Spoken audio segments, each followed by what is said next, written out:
Hello everyone.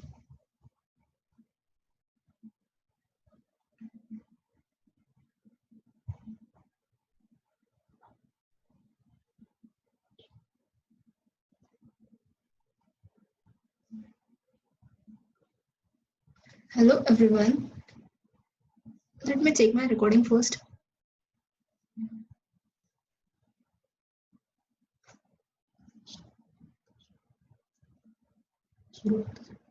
Okay. Recording is now. Everything is perfect now.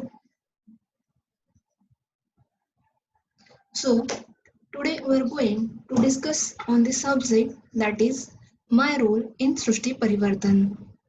कि जैसे आज हम देखते हैं कि सृष्टि जो है वो परिवर्तित हो रही है एक फॉर्म से अलग फॉर्म में. तो अभी देखते हैं कि हमारा खुद का रोल क्या है इस सृष्टि परिवर्तन में.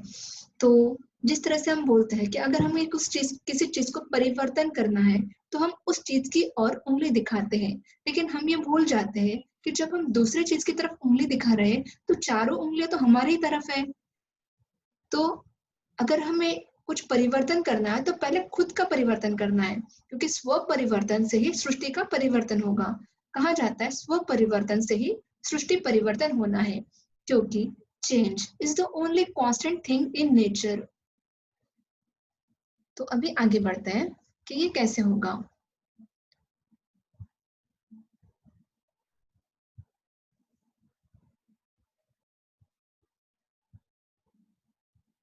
तो जिस तरह से आप यहाँ पे देख सकते हो एक स्लाइड है जिसके ऊपर जिसका टाइटल है समय की पुकार.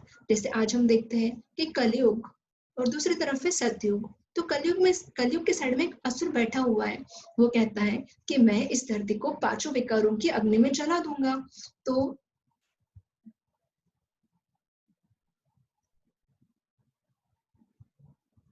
ये जो असुर है बोल रहा है कि मैं काम, क्रोध, लोभ, मोह, अहंकार, ईर्ष्या, निद्रा, द्वेष, आलस्य, इन सब चीजों में, ये जो हमारे अंदर 10 विकार हैं, इन सब चीजों से मैं इस पृथ्वी को जला दूंगा. जिसका आज हम देख भी रहे हैं कि कितना ज्यादा गलत चीजें पृथ्वी के ऊपर हो रही है, और इसी के लिए इसको कलयुग कहा जाता है. तो जिस तरह से अगर हम कोई चीज देखते हैं कि जैसे सोना है, चांदी है, कॉपर है, हर चीज ऑक्सीडाइज होने के बाद वो काली हो जाती है, और अगर उसको थोड़ा सा घिसेंगे तो वो वापस से अपने फॉर्म में आ जाती है.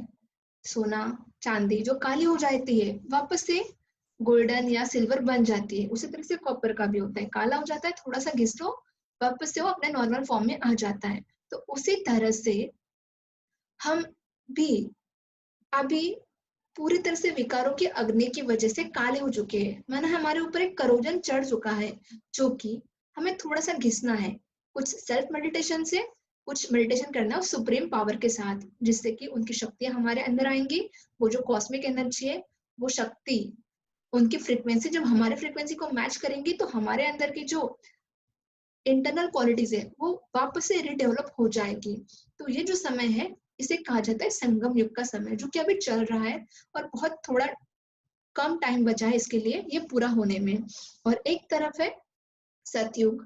माने जैसे ही हम अपने ऊपर के कालिक को उतार देंगे by self meditation and by meditating with the supreme power, तो हम एक नई दुनिया में एंटर करेंगे जिसे कहा जाएगा सतयुग, जहाँ पे श्री कृष्णा या फिर जो भी इंसान रहेंगे वो इंसानों के अंदर इतनी ज्यादा खूबियां रहेगी, इतना ज्यादा खूबियां रहेगी कि हम समझेंगे कि ये इंसान नहीं बल्कि ये तो भगवान के रूप है, जिसकी वजह से उन्हें हम देवता कहेंगे.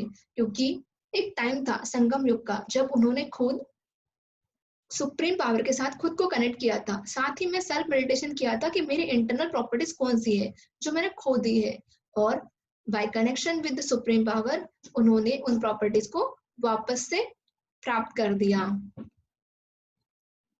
तो आने वाली जो दुनिया है उसे कहा जाएगा सतयुग. और अभी हम जैसे बोलते हैं कि कलयुग तो अभी समाप्ति की ओर है, बचपन से हम लोग सुन ही रहे हैं कि कलयुग समाप्ति की ओर है, और ये भी सुन रहे हैं कि सतयुग आने वाला है.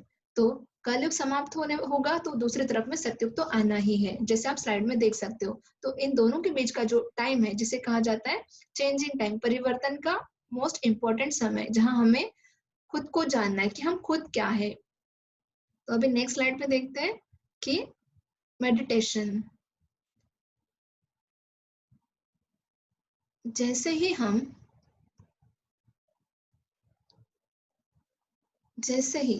हम खुद के बारे में जानेंगे कि हम क्या है, कैसे हैं, जैसे आगे अभी हम आगे आगे बताएंगे आपको कि हम क्या है, कहाँ से आते हैं, क्या है करके, तो हम उस सुप्रीम पावर, उस कॉस्मिक एनर्जी के साथ ज्वाइन हो जाएंगे। हमारा कनेक्शन उनके साथ जब जुड़ जाएगा तो हमारी फ्रीक्वेंसी उनकी फ्रीक्वेंसी से मैच करेगी। तो उनकी जो शक्तियां है जैसे हमारे ऊपर आना शुरू करेंगी तो हमारे अंदर की शक्तियां पुनः जागृत हो जाएगी, जैसे कि यहाँ पे दिखाया हुआ है कि इनकी फ्रीक्वेंसी जब सुप्रीम पावर की फ्रीक्वेंसी से जब मैच करती है तो वापस से उनकी शक्तियां इनके ऊपर आती है। तो उनकी शक्तियां आने की वजह से ये जो भी आत्मा है, इसके जो इनिशियल क्वालिटीज थी वो पूर्ण उसे प्राप्त हो जाती है। बताया हुआ है कि पुरुष। तो अभी नेक्स्ट है कि भगवान कौन है, उसके लिए एक प्यारा सा सॉन्ग है, इसे सुनते हैं अभी, आप सुनिए।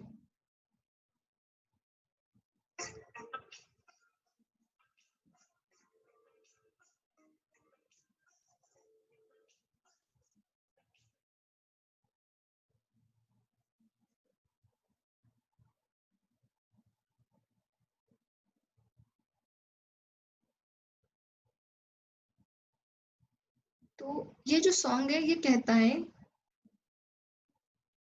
सुनिए।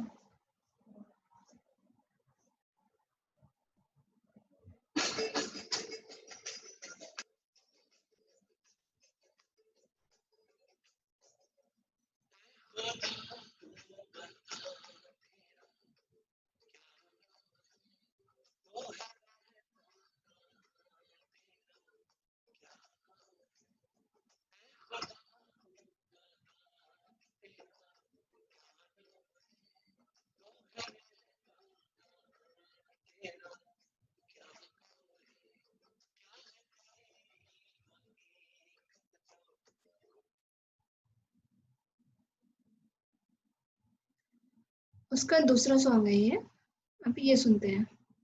पहले सॉन्ग में हमने जाना है कि हम पूछ रहे हैं कि भगवान कौन है, तो उसका आंसर है ये सॉन्ग में।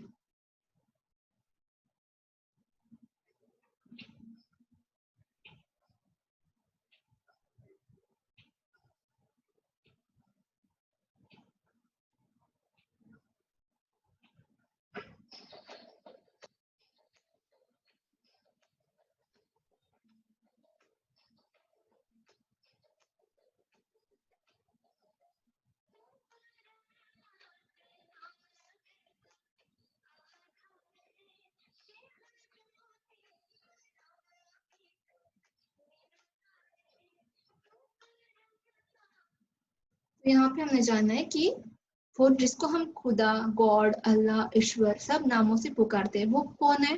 वो एक परम आत्मा है। तो अभी आगे देखते हैं कि अगर वो परम आत्मा है तो फिर हम कौन है, हम उन्हें क्यों पूछते हैं इतना, हमारे अंदर क्या क्वालिटीज थी जिसकी वजह से हम कभी डाइटिस देवता कहलाए जाते थे। तो अभी इसको देखते हैं, ये स्लाइड को,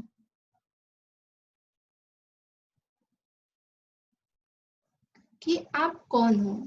जिस तरह से अगर कोई गाड़ी रहती है और गाड़ी के अंदर अगर ड्राइवर है तो ही वो गाड़ी चल सकती है, तो इसका मतलब है कि विदाउट ड्राइवर गाड़ी नहीं चलेगी। तो उसी तरह से अगर हम शरीर है तो शरीर के अंदर कोई एक एनर्जी होती है जिसकी वजह से हमारा शरीर चलता है। तो अगर शरीर में से वो एनर्जी निकल जाती है तो उसे हड्डी मांस का ढांचा कहा जाता है, उसका कोई इंपॉर्टेंस नहीं है। तो मेन जो इम्पोर्टेंस होता है वो होता है हमारे अंदर की एनर्जी की वजह से। अब हमारी एनर्जी माना क्या, तो वो एनर्जी का नाम ही है soul, SOUL, source of unique light. Light Light, it is a form of energy. It can neither be created nor be destroyed. It is just converted from one form to another form.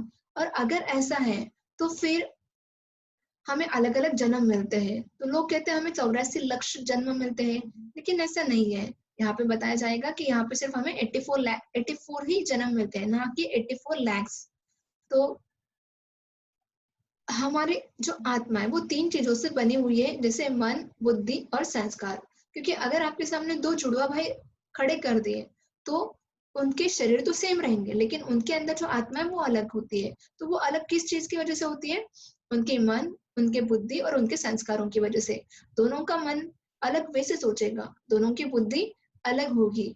समझिए कि कोई एक engineering पढ़ता है तो कोई एक doctor बनता है, तो दोनों की बुद्धि में अलग अलग चीजें आ जाती हैं। और साथ में हर किसी की चॉइस भी अलग होती है, हर एक आत्मा का अपना एक चॉइस होता है। और लास्ट में होते हैं संस्कार। तो संस्कार माना जो भी कर्म हम करते हैं वही हमारे संस्कार बन जाते हैं।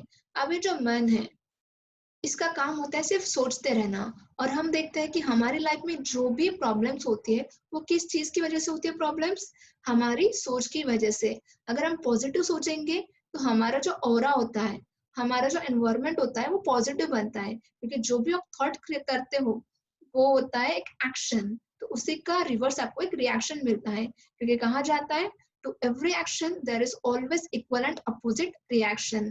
तो उसी तरह से अगर आप जो भी थॉट क्रिएट करोगे, पॉजिटिव क्रिएट करोगे, तो पॉजिटिव आपके पास वापस आएगा, क्योंकि यूनिवर्स में आप जो भेजोगे वही आपके पास वापस आएगा। क्योंकि कहा जाता है जब हम बोलते हैं तो साउंड वेव्स जाती है जो कि दूसरे के कान में जाएंगे, फिर उसको सुनाई देगा। उसी तरह से अगर हम कुछ सोच भी रहे हैं तो उस वक्त भी कुछ वेव्स हमसे बाहर निकलती है, वही यूनिवर्स में जाती है और वही फिर हमारे पास वापस आती है। तो ये जो सोच है ये कुछ 4 से 5 तरह की होती है। एक होती है पॉजिटिव सोच, दूसरा होता है नेगेटिव सोच, ये तो सब जानते हैं। फिर होता है काम की सोच, कि मेरा कुछ काम है उसके रिलेटेड मैं उस काम के रिलेटेड मैं कुछ सोच रही हूँ, तो वो काम की सोच होती है। और बगैर काम के उसे कहा जाता है व्यर्थ सोच, जिसे सोचकर हमें कुछ नहीं मिलने वाला है। जैसे मैंने कल टीवी सीरियल देखी या मूवी देखा और उसके ऊपर मैं सोच रही हूँ हाँ ऐसा क्यों हुआ, ऐसा नहीं होने चाहिए था, लेकिन ये सब चीजों से हमें कुछ मिलने वाला है? नहीं। और लास्ट होती है स्पिरिचुअल थॉट्स, स्पिरिचुअल सोच, जहाँ पे आप अपनी आत्मा के साथ सेल्फ मेडिटेट करते हो, उसकी जो खोई क्वालिटीज थी उसको वापस लाने की तैयारी करते हो। तो वो जो होता है वो होता है कि हमारे अंदर जो भी क्वालिटीज है वो है कि हम शांत स्वरूप आत्मा है, हम प्रेम स्वरूप आत्मा है, हम आनंद स्वरूप आत्मा है, हम धनवान आत्मा है। जैसे कहा जाता है ओम शांति, तो ओम माना क्या? मैं आत्मा हूँ। और शांति माना मेरा स्वधर्म ही शांति है। तो उस वर्ड के साथ ही आप उस शांत स्वरूप स्थिति में टिक सकते हो। फिर बुद्धि की तरफ जाते हैं, तो बुद्धि का काम है डिसीजन लेना, इसी के लिए यहाँ पे तराजू बताया गया है।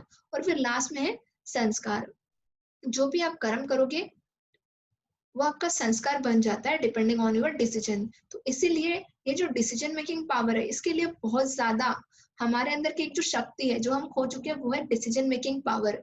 लेकिन उसका बेस होता है परखने की शक्ति। अगर हम सही चीजों को सही वे से परख सकते हैं तो ही हम हमारे डिसीजंस राइट वे से ले सकते हैं। और अगर राइट डिसीजन करेंगे तो हमारे संस्कार भी अच्छे रिकॉर्ड होंगे, क्योंकि अगर कोई एक भी गलत डिसीजन हो गया तो वो एक डिसीजन क्या करता है, हमारी हैबिट वैसे बना देती है और हमारे संस्कार वैसे ही बन जाते हैं। फिर अगर जैसे संस्कार हमारे बनेंगे वैसे ही हमारे कार्मिक अकाउंट्स बन जाते हैं, और उन कार्मिक अकाउंट को हमें भुगतना पड़ता है in each and every birth. तो इसके लिए ये जो चीजें हैं माना सुनने के लिए तो बहुत इजी इजी लगती है, बोरिंग लगती है किसी किसी को, लेकिन है बहुत इम्पोर्टेंट। तो अभी देखते हैं कि अगर हम शरीर है तो हमारे शरीर को भी कोई माता ना पिता है। तो वो जो शरीर के माता पिता है जिस उन्हें हम कहते हैं लौकिक माता पिता। तो उसी तरह से अगर हम खुद को कहेंगे कि मैं आत्मा हूँ तो उस आत्मा का भी कोई पिता होगा। तो वो जो आत्मा के पिता है उसे कहा जाता है परम पिता शिव परमात्मा, जो कि बहुत परे से परे धाम में रहते हैं। तो यह है उनका रहने का धाम जहाँ पे वो रहते हैं। तो यहाँ पे ऐसे इस तरह से 3 लोग हैं। ये जो अभी आपने एक एरोप्लेन जाते हुए देखा तो ये है हमारा आत्माओं का घर, जिसे कहा जाता है ब्रह्मलोक। फिर उसके नीचे सूक्ष्म लोक और उसके नीचे साकार लोक। स्टोरी तो सेम है लेकिन हर रिलीजन में इसी को अलग अलग वे से एक्सप्लेन किया जाता है। तो सबसे ऊपर से जो आत्मा आती है वो होता है परमात्मा। परमात्मा ही क्यों? परे से परे रहने वाली आत्मा। अब लोग कहते हैं कि आत्मा परमात्मा एक ही है, लेकिन ऐसा नहीं है। यहाँ पे जब हम सृष्टि पर देखते हैं, यहाँ पे जब हम इस सृष्टि पर देखेंगे तो सृष्टि के ऊपर बहुत टाइप की आत्माएं हैं। क्योंकि सबसे पहले यहाँ पे आती है देवात्माएं, जिसे हम राम सीता, लक्ष्मी नारायण, राधे कृष्णा, डिफरेंट डिफरेंट नामों से हमने 33 कोटि देवी देवताओं के नाम दे के रखे हैं। तो वो सब सबसे पहले आते हैं। उसके बाद आते हैं यहाँ पे धर्मात्माएं, जैसे सबसे पहले इब्राहिम आएंगे, उसके बाद फिर क्रिश्चियन आएंगे, क्राइस्ट आएंगे, फिर शंकराचार्य आएंगे, उसके बीच में एक बार गौतम बुद्ध भी आते हैं। तो ये चारों लोग आकर अपने अपने धर्म की स्थापना करते हैं। उसके बाद आना होता है भक्ति मार्ग वाली आत्माओं का, जो बहुत ज्यादा भक्ति करते हैं। और फिर कलयुग के टाइम पे आती है तामसी आत्माएं, जिसे हम पापात्माएं भी कह सकते हैं। तो इस बीच में कुछ आत्माएं होती है जिनके कर्म बहुत ज्यादा अच्छे होते हैं, तो उन्हें हम पुण्यात्मा कहते हैं। तो इसी तरह से डिफरेंट टाइप की आत्माएं, माना देवात्मा है, धर्मात्मा है, पुण्यात्मा है, पापात्मा है, ऐसे इतने टाइप्स के आत्माएं हैं। तो इन सब टाइप की आत्माओं को शरीर है, और जिसको भी शरीर है उसको जन्म और मरण के चक्र में आना होता है। साथ ही साथ उन्हें सुख और दुख के चक्र में भी आना होता है। तो जिसको पास सुख है तो उसको बाद में दुख भी मिलने वाला है, क्योंकि कहा जाता है एक बार अगर सन सेट होता है तो सनराइज भी होता है, माना सनराइज के साथ ही सनसेट होना ही है। तो उसी तरह से हम अपनी क्वालिटीज को रिगेन करने के बाद वापस से कुछ दिनों के बाद, जैसे मोबाइल की बैटरी डिस्चार्ज हो जाती है ज्यादा यूज करने से, उसी तरह से हमारी सोल की क्वालिटी जो है हम भूल जाते हैं, तो हम वापस से डिस्चार्ज हो जाते हैं। तो उसी तरह से जिसको भी सुख दुख के चक्कर में आना है तो उससे पुण्य कर्म एज वेल एज पाप कर्म तो होने ही है। और अगर पाप कर्म होते हैं तो फिर उस आत्मा में वो क्वालिटीज नहीं होती है कि वो दूसरों को शक्ति दे सके। तो वो जो शक्ति होती है वो एक परमपिता परमात्मा के पास ही होती है, क्योंकि परमात्मा जो है वो परे से परे रहने वाला है। उसको खुद का शरीर तो है ही नहीं, और खुद का शरीर तो नहीं है लेकिन साथ में वो सुख दुख के चक्कर में भी नहीं आता है, क्योंकि उसको शरीर ही नहीं है। तो वो जो रहता है वो इस पृथ्वी पर नहीं रहता है। वो जैसे आप स्लाइड में देख रहे हो, ये जो है ये हमारे आत्माओं का घर है, जिसे कहा जाता है परम धाम, शांति धाम, निर्वाण धाम, मुक्ति धाम। इसे जिस ब्रह्म लोक भी कहा जाता है या फिर निर्वाण धाम कहते हैं। अलग अलग धर्मों में इसका अलग अलग नाम है एक, लेकिन नाम अलग अलग है। तो यहाँ पे हमारे आत्माओं के पिता, जो कि परम पिता शिव परमात्मा है, वो रहते हैं। और वो इस संगम युग के टाइम पे हमें कहने आते हैं कि बच्चों अभी कलयुग का टाइम पूरा होना है, माना अधर्म की बारी खत्म हुई, अभी धर्म की पुनः स्थापना होगी। जैसे उन्होंने कहा था, हम लोगों ने गीता में पढ़ा है, भगवत गीता में, यदा यदा ही धर्मस्य ग्लानिर्भवतु भारत, माना भारत में जब धर्म की बहुत ज्यादा अति ग्लानि हो जाती है तो खुद परमपिता परमात्मा उस परम धाम से आकर यहाँ हम आत्माओं के लिए धर्म की पुनः स्थापना करते हैं। तो अभी हम जितने भी रिलीजन्स देखते हैं वो सब एक इसमें मर्ज हो जाएंगे, क्योंकि परमात्मा जो है वो तो सभी आत्माओं के पिता है, तो उनसे तो सभी लोग प्यार करेंगे। तो सब लोगों को वो यूनाइट कर देंगे एक इसमें, ये बनेगा एक वन गॉड वन फैमिली, जहाँ पे सिर्फ एक ही रिलीजन होगा, वो होगा ह्यूमैनिटी, और उसका नाम रहेगा आदि सनातन देवी देवता धर्म, जहाँ पे हम लोग डाइटिस कहलाएंगे। अभी हम देखते हैं कि यहाँ पे ऐसे बताया गया है कि सब लोग जो है पूछते तो एक के ही हैं, लेकिन नाम अलग अलग दे दिए हैं। तो यहाँ पे देखिए सबसे पहले जो पूजा शुरू हुई थी बोलते हैं, वो हुई थी, सबसे पहला जो पूजा हुई थी वो हुई थी शिवलिंग की पूजा, जो की गई थी सोमनाथ के सोमनाथेश्वर मंदिर में। उसके बाद राम जी, जिसको हम भगवान मानते हैं, राम जी ने भी शिवलिंग की पूजा की। कृष्ण भी शिव जी को ही मानते हैं। फिर अमरनाथ में भी शिवलिंग की पूजा होती है। नेपाल में जो पशुपतिनाथ मंदिर है वहां पे भी शिवलिंग की पूजा होती है। फिर जो इस्लाम धर्म के लोग हैं वो भी अल्लाह को नूर मानते हैं, वो कहते हैं कि अल्लाह नूर है। उसके बाद जो गुरु नानक है उन्होंने कहा था अकाल मूरत, माना जो जो अकाल मूरत कौन रहेगा, जो काल के बंधन में नहीं आने वाला, जिसको खुद का शरीर नहीं होगा, क्योंकि जिसको शरीर है उसको तो जन्म मृत्यु में आना ही है, लेकिन वो एक ही है जिसको जन्म मृत्यु के चक्कर में नहीं आना है, तो वही है एक अकाल मूर्त। तो उन्होंने कहा था अकाल मूर्त, जब साहेब सुखमणि, सुखों का वर्षा देने वाला आने वाला है, तो उनको आप याद करना, क्योंकि उनको याद करने से, जैसे हमने पहले ही बताया, आपकी खोई हुई शक्तियां आपके पास वापस लौट आएंगी। उसके बाद महावीर, गौतम बुद्ध, इन्होंने बहुत ध्यान किया। तो ध्यान के टाइम पे क्या हुआ, उनकी जो फ्रीक्वेंसी थी सेल्फ मेडिटेशन की, तो वो उनके साथ मैच हो गई, और उसकी वजह से इनके अंदर कुछ विशेष क्वालिटीज, उन्हें ज्ञान की प्राप्ति हुई कि हम ये शरीर नहीं बल्कि हम आत्मा है, और हम आत्माओं को अहिंसा के पथ पर नहीं चलना है, हमें एक अच्छे ह्यूमन बीइंग की तरह रहना है। तो इसीलिए उन्होंने अहिंसा का संदेश दिया। और फिर क्राइस्ट जी ने भी कहा था कि गॉड इज लाइट, गॉड जो है वो लाइट है। लाइट माना क्या, सोल, SOUL। तो ये जो गॉड है वो सुप्रीम लाइट है, क्योंकि वो हम आत्माओं के पिता है, तो वो भी एक लाइट ही रहेंगे, वो भी एक एनर्जी रहेंगे, तो इसी को गॉड पार्टिकल भी कहा जाता है।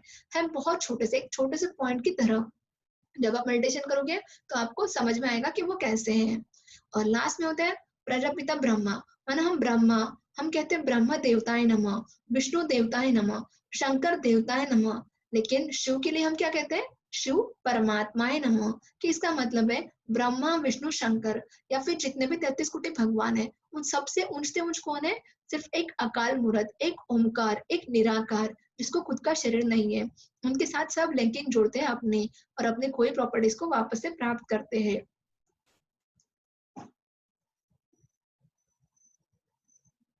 तो अभी हम देखते हैं नेक्स्ट कि कलयुग कैसे, ये साइकिल कैसे चलता है।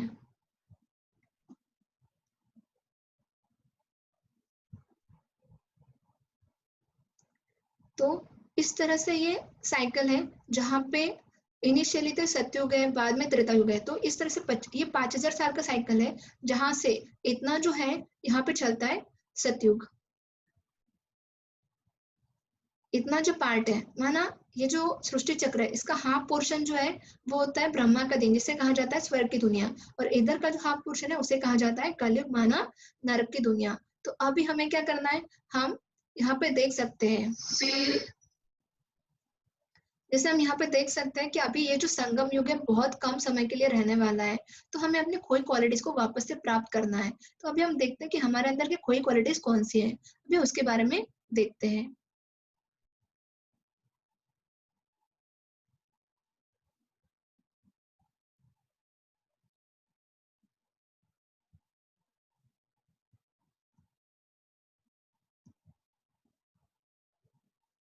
तो हमारे अंदर जो खोई क्वालिटीज है वो है सबसे पहले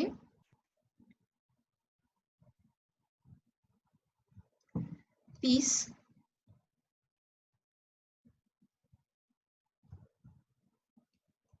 क्योंकि हम आत्माएं जो आती है वो आती है परम धाम से, तो उसका नाम ही है शांति धाम। तो हमारे अंदर कितने शांति होनी चाहिए। उसके बाद होता है दूसरा हैप्पीनेस, उसके बाद होता है प्योरिटी, उसके बाद है जॉय, उसके बाद होती है पावर्स। हमारे अंदर 8 पावर्स होती है, जो जिन्हें अष्ट शक्तियों के रूप में दिखाया जाता है। इसीलिए देवी देवताओं को, हमें जो भी देवियां दिखाते हैं उनको 8 हाथ या 4 हाथ दिखाते हैं, लेकिन वो एक्चुअली हाथ नहीं है, वो तो हमारे जैसे ह्यूमंस ही है, लेकिन उनके अंदर विशेष क्वालिटीज है।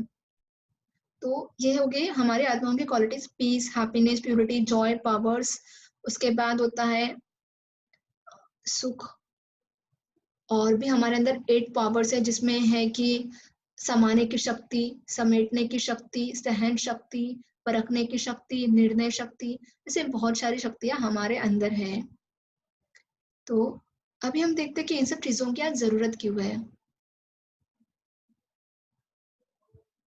तो एक मैंने एक छोटा सा फाइल बनाया हुआ है, यहाँ पे मैंने लिखा हुआ है, वो मैं आपको पढ़ के बताती हूँ थोड़ा सा, कि आजकल हमारे लिए आत्म सुधार करना बहुत ज्यादा जरूरी है। क्योंकि आज का हम देखते हैं कि आज की जो दुनिया है, आज की जो दुनिया उसमें हम बहुत ज्यादा तनाव में रहते हैं। हम लोग छोटी चीजों से परेशान हो जाते हैं। इसकी वजह क्या है कि हम हमारे अंदर की जो मेंटल ग्रोथ है, जो हमारे अंदर स्पिरिचुअल ग्रोथ है, वो पूरी तरह से नहीं कर पाते हैं। इसके लिए मैंने थोड़ा सा लिखा है कि तनावपूर्ण जीवन के लिए हम सबसे ज्यादा महत्वपूर्ण है कि हमें डेली मेडिटेशन करना है। तो डेली मेडिटेशन के लिए हमें सुबह 3 से 5 उठना है और उस कॉस्मिक एनर्जी के साथ मैच करना है। और ये जो मेडिटेशन है इसको कहा जाता है राज योगा मेडिटेशन, क्योंकि जो राजाओं का राजा बनाने वाला है उसके साथ आपको आपका बुद्धि योग जोड़ना होता है। तो मेडिटेशन माना कोई एक जगह पे आपको स्टॉप करना नहीं है। यहाँ पे सिर्फ है कि आपको आपके संकल्पों को शुद्ध बनाना है, आपके मन में जो विचार है उन्हें बहुत ज्यादा पावरफुल लेवल पे लेके जाना है। तो ये जो मेडिटेशन होता है ये सिखाया जाता है ब्रह्मा कुमारीज के राज योगा सेंटर पर।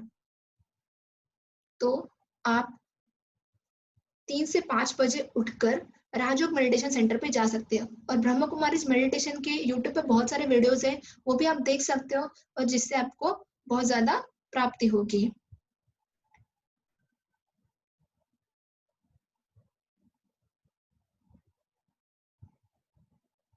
तो इसी तरह से है आने वाली दिन दुनिया कैसे होगी, इसके लिए छोटा सा सॉन्ग सुनते हैं अभी।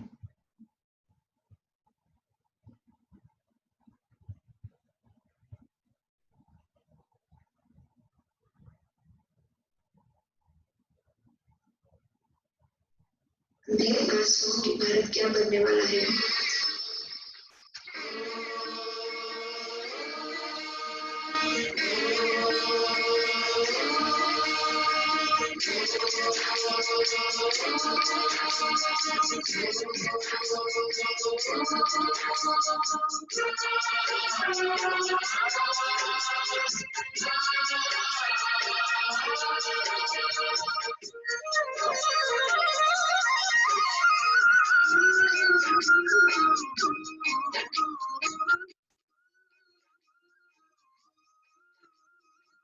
भारत फिर भरपूर बनेगा,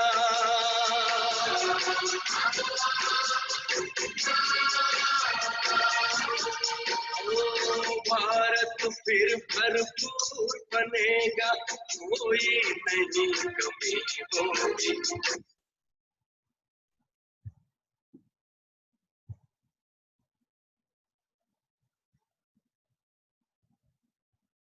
ज्यादा थैंक यू वेरी मच। तो इस तरह से हमने जाना है कि हमारी जो आत्माओं के पिता है उसके साथ हमें बहुत अच्छे से जुड़ना है। सुबह उठकर उनसे मेडिटेशन करना है और अपने खोई हुई प्राप्ति को वापस से खोई हुई शक्तियों को वापस से प्राप्त करना है। Thank you everyone. I hope you will like the video.